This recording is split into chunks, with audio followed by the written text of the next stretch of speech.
Now dear student, we are going to discuss question number 4.17. In this question it is given to you, a stone tied to the end of a string 80 cm long is wheeled in an horizontal circle with a constant speed. Clear?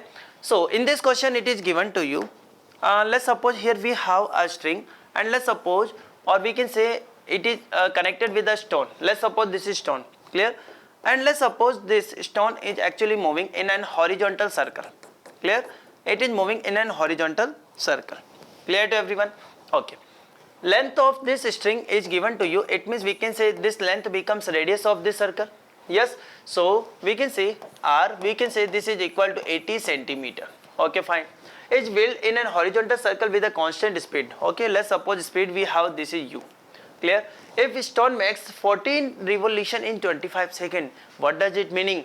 Can we find here frequency? Yes. So actually we can find here frequency. This is what number of circular revolution per unit time. It means we can say 14 by 25. This is revolution per second. Clear to you? So can we calculate here angular frequency? Yes. Omega, this is given by 2 pi f. Clear? From here you can say 2. Value of pi we have 22 by 7 and frequency this is given by 14 by 25. Clear? From here we can say this is equal to 2. So 4 into 22 divided by 25. Clear? So from here we can write like this. This is 88 by 25 and this one is radian per second. Clear to you? So 88 by 25 radian per second, this is angular frequency. Clear to everyone?